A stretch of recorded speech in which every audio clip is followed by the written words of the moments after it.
All right. So the speaker this evening is not me, but I'm going to introduce her. She is one of my sponsees who, I don't want to say came to me, but we had interaction in a fine establishment. I don't think she cares if I say, but Ingham County Jail, which was just a stepping ground for a higher place of living, which would have been a more permanent institution that she's been in and out of for almost 10 years. She's got a great story, and I'm going to tell you what, if anybody says they cannot do it, you need to pay attention to her story. I'm telling you. You know, she's a firecracker. As soon as she got out and came into the program, she humped me down right in here through that door on a Friday night. She said, I told you I was going to call you. Instead, she came and faced me, so I couldn't ignore her. But she's come a long way in a very short amount of time, and she's taught me a lot, a great deal. She's a really good person, and I'm going to tell you what, she's got great things to come for her at this rate. So welcome, Julia.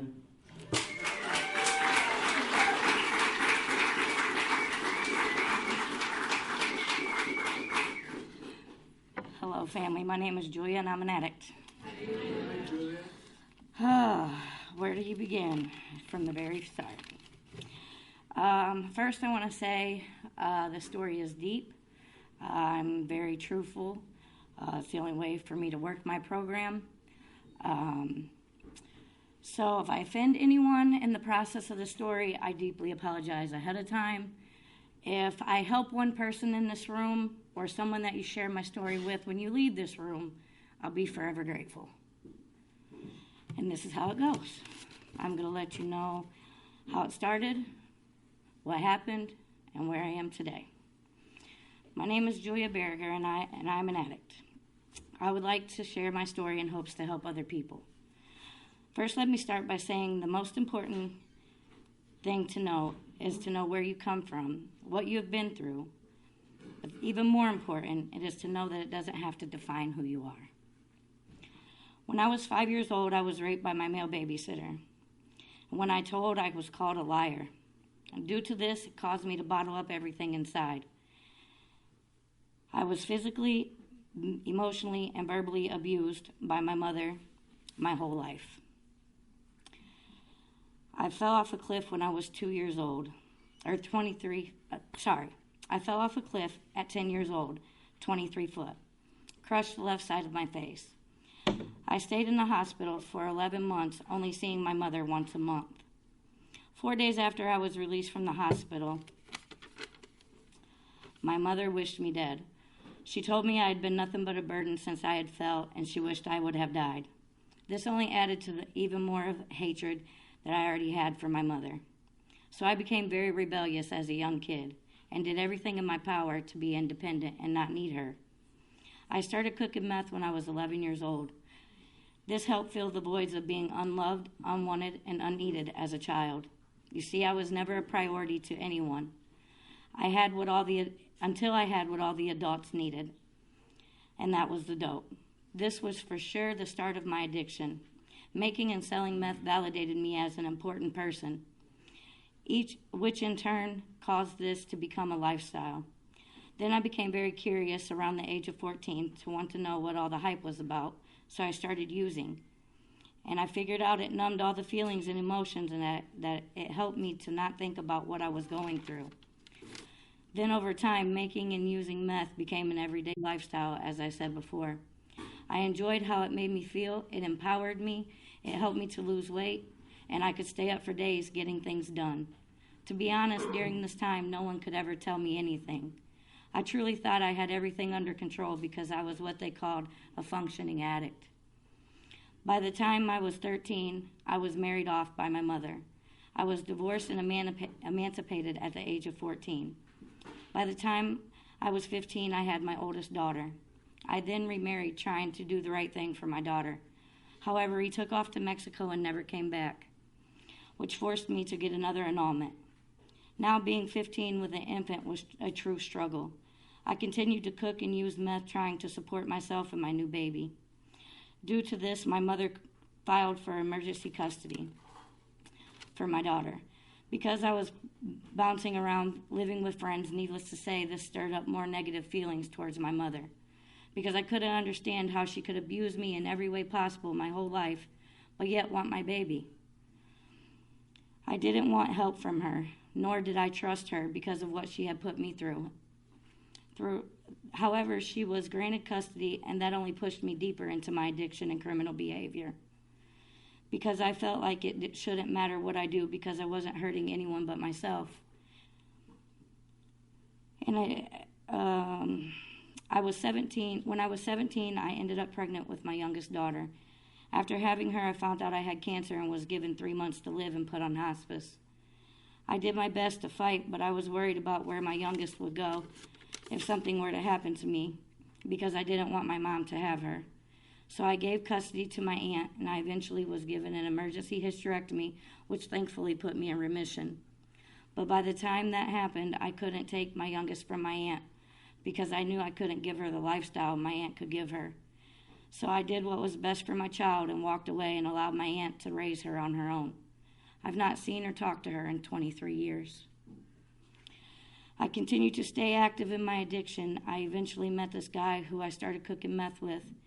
And in the beginning, everything was great.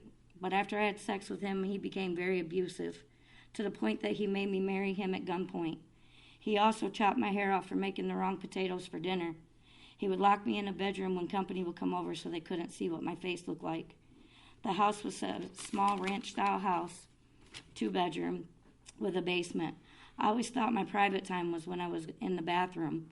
But one day I tried to use my cell phone while I was in the bathroom, and he saw me on camera, and I ended up duct taped to a chair for 5 days with no food or water.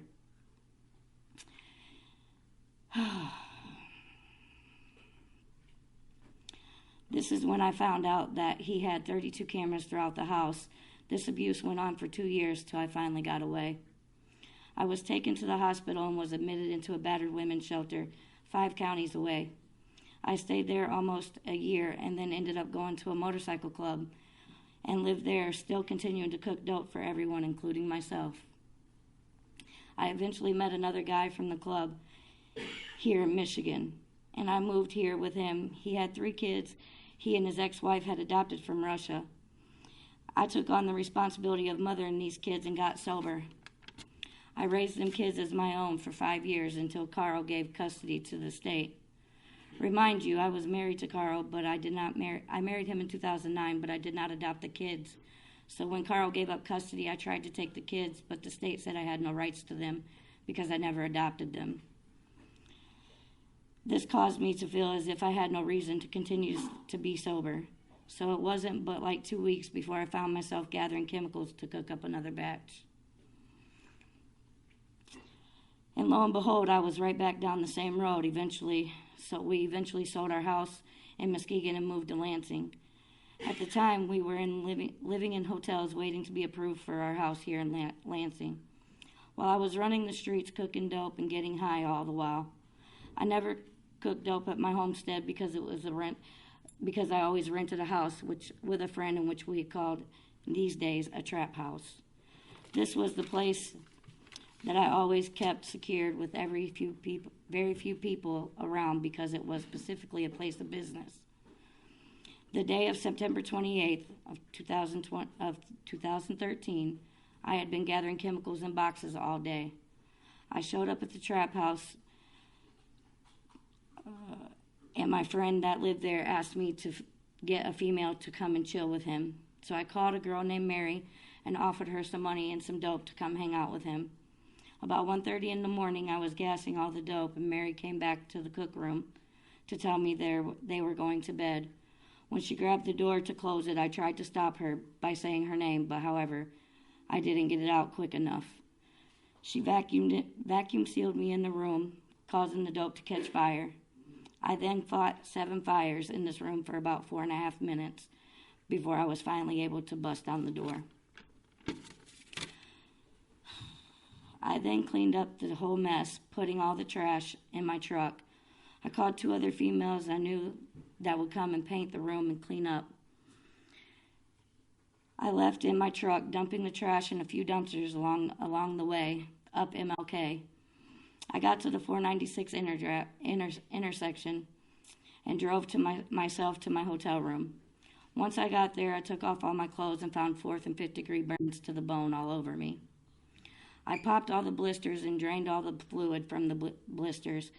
I used the baking soda paste to neutralize the burns and waited 4 days to go to the hospital. I was then airlifted to U of M. I stayed there 97 days in the burn unit. Once I was released, I struggled with my appearance because I am now burnt over 43% of my body. The emotional trauma was definitely worse or harder to overcome than the physical. It wasn't but a week after I was released that I started using again. Within a year, I was once again gathering chemicals. That's when I received my wake-up call. I realized that I wasn't scared of the process, and I just decided I was never going to do it again, and I haven't.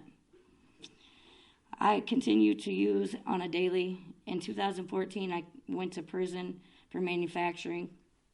I did 2 years and was paroled on a 12-month parole. 6 months before I was supposed to be released from parole, I caught another case for delivery to an undercover. They sent me back to prison for 3 years, but I ended up doing 5 on that 3.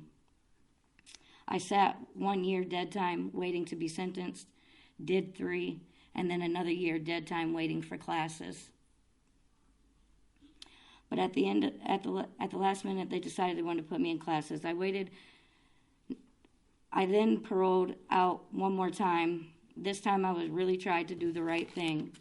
I did really good while I was in the parole house, but you can only stay there for 90 days, and then they force you out no matter what. So I ended up going to a friend's house.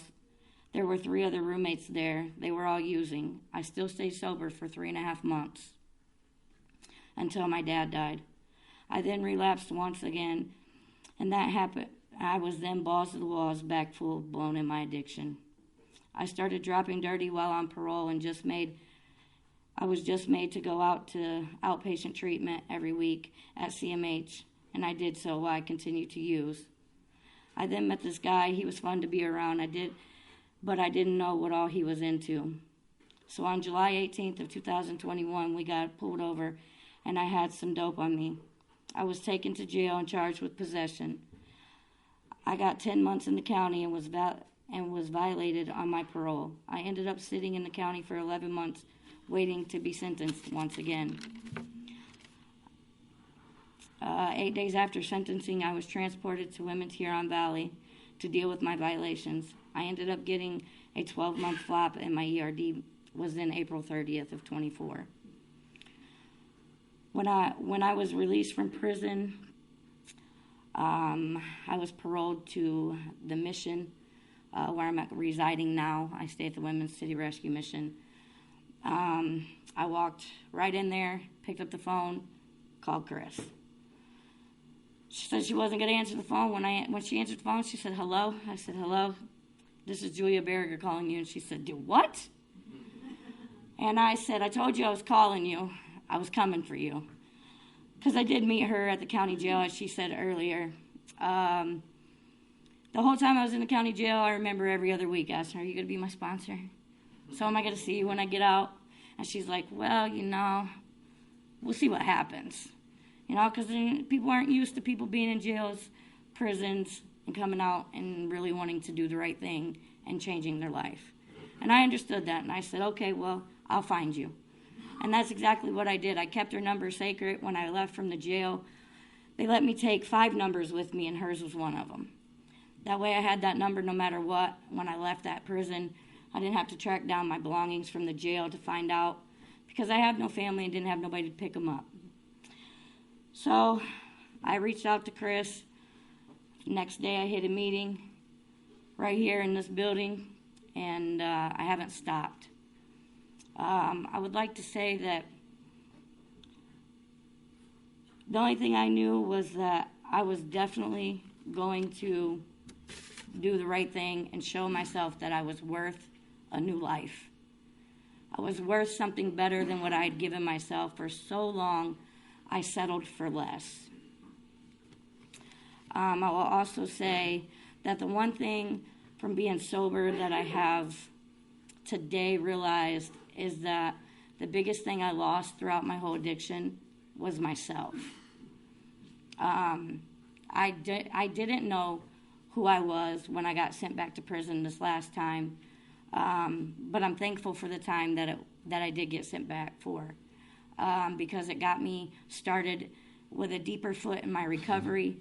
I started recovery, like I said, in jail, but that's only once a week. It's not an everyday lifestyle that I could live other than reading the big book, and seeing Chris and talking to people on the phone with positive influences and things like that. So once I got to the prison, I started seeing a PRC there named Miss Kelly.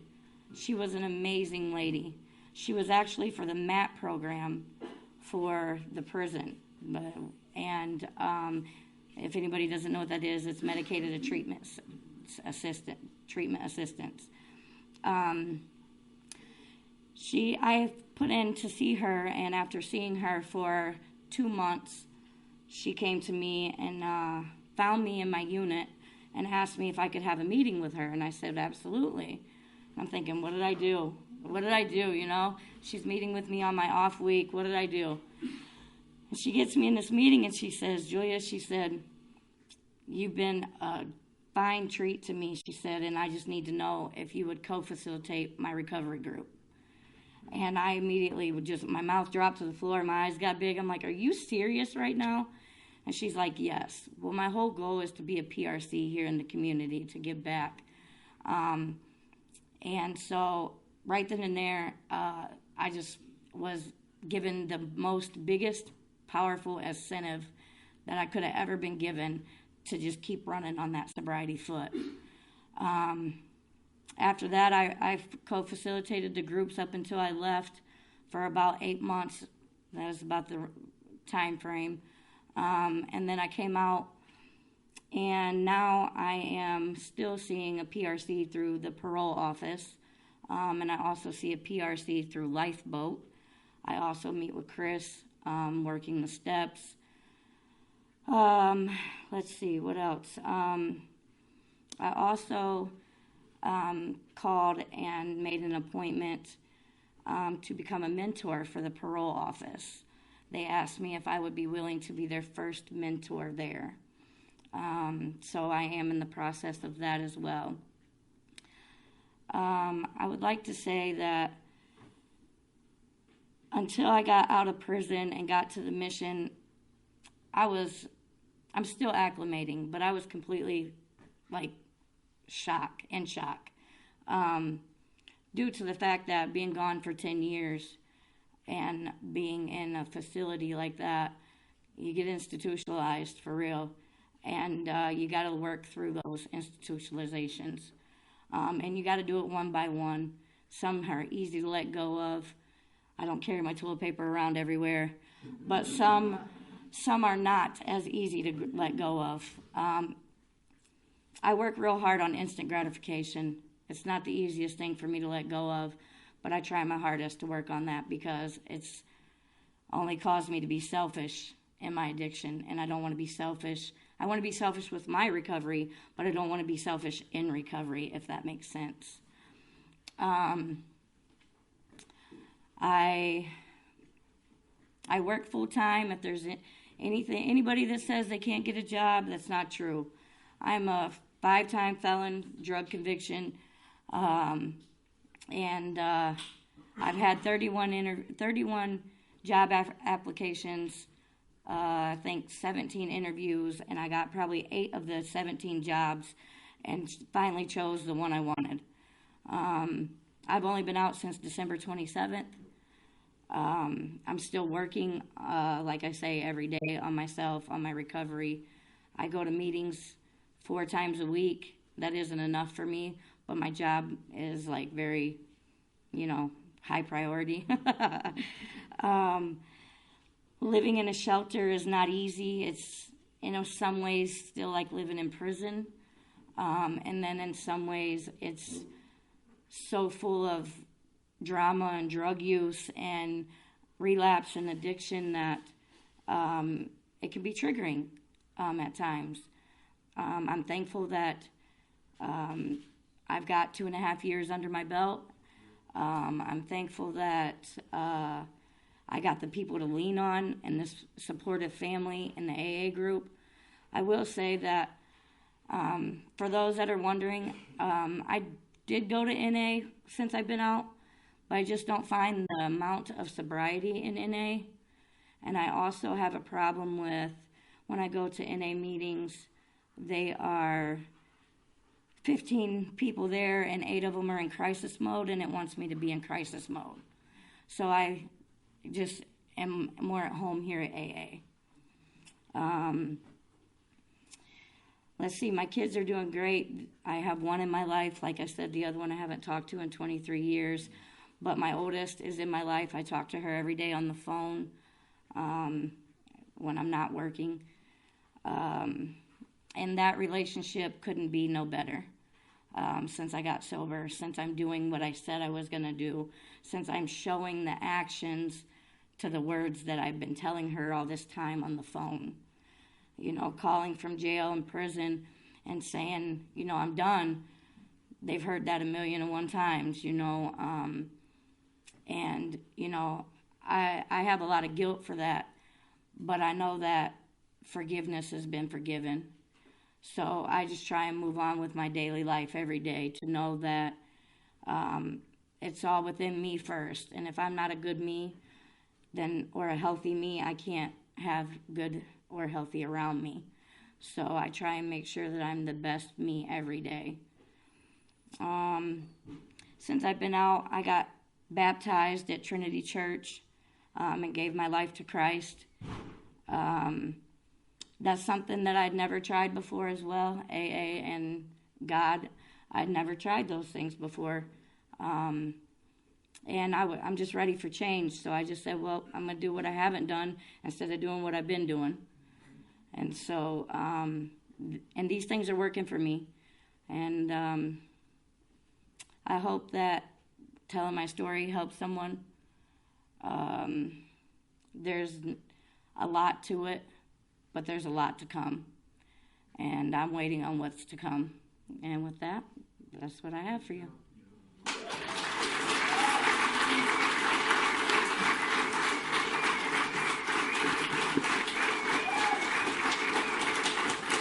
So I have something for Julia. Come here, don't go far. A lot of you know Men on the Bed coin gets handed out to folks that likes to share their experience, strength, and hope, and she did a lot of that tonight. I do want to say that, you know, a lot of us probably embellish some of our stories, but I can tell you right now, none of this is embellished, and she doesn't share the story for any kind of poor me, poor me. She shares this story in hopes that somebody else will help. It will help them, even if it's one person. So, you know, and she's got other people in her corner. You know, her best friend Christy is here with her. She does a lot for her. And so, yeah, she's a rock star. Here you go. Thank you so much.